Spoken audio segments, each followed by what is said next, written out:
This 3D printed PicoCalc accessory was developed so you could use the available pins on the side of the device and still keep it mobile. I'm not the strongest programmer and bought this as a fun way to learn BASIC. File manipulation has always bored me, so I thought the best way to learn would be through programming the physical I/O, which the PicoCalc offers in a desirable package. The only issue being, to use the I/O, the device has to be set on a desk, which sacrifices its mobility. Thus, why I made what I am calling the PicoPac. It slides onto the rail system they included. As the stock housing is ABS and the 3D print is PLA, there is little risk of the PicoPac wearing the housing down. From there, I can connect up the I/O to a breadboard that has been stuck on the back. The I/O pins have been embossed on the PicoPac. I recommend printing in higher quality to make them more readable. The back can hold a mini breadboard horizontally or two vertically. The breadboards I used, as well as the cable, will be linked below. As you can see, there are a few more features on here than a blank slate to stick a breadboard on. A window was cut out so you would still have access to the batteries.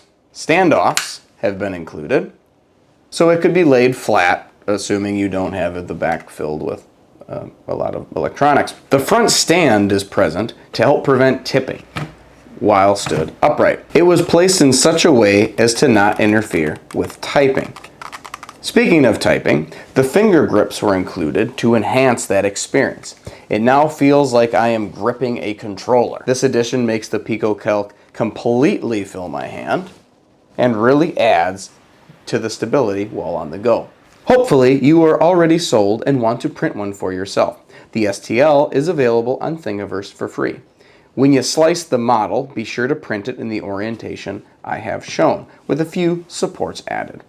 If you think this is cool and want to support me, please purchase the breadboard and cable combo I have in the description.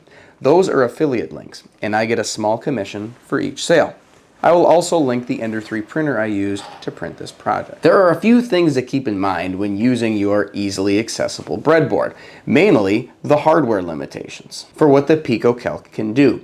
This top set of pins connects directly to the Raspberry Pi Pico, which means the 3-volt rail should not be made to supply more than 300 milliamps. In addition, be sure to protect the pins as if you were directly connecting to the Pico. This is the reason you see a transistor powering this fan. So the 200 milliamp draw does not go directly through a fragile I/O pin. Those pins are perfectly capable of powering LEDs directly. The resistors you see here limit the current and protect the LED. I have yet to venture into the other set of pins.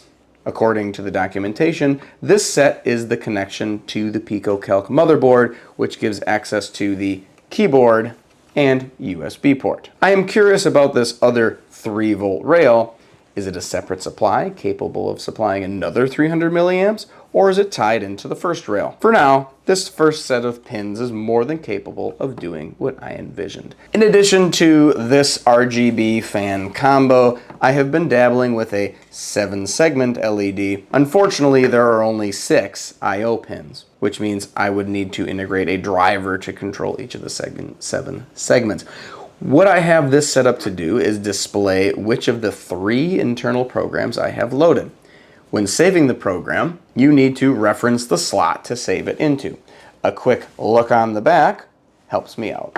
Kinda silly, I know, but the way I see it, it is just more programming practice. My future plans for this project involve designing PCBs that contain a more compact cable, as well as the most useful integrated circuitry I can come up with, and that would lend itself well to the PicoCalc platform. Please let me know what you would like to see in a PicoPac PCB in the comments. Should I include an RGB LED? Is a single red and green LED good enough? Do transistor controlled outputs make sense? Should there be push buttons somewhere on the board? The PicoCalc has proven to be fun and exciting. It's a great hardware platform that integrates a Pi Pico. I look forward to including it in more projects in the future. Until next time, I'm the Ill-Informed Human. Goodbye.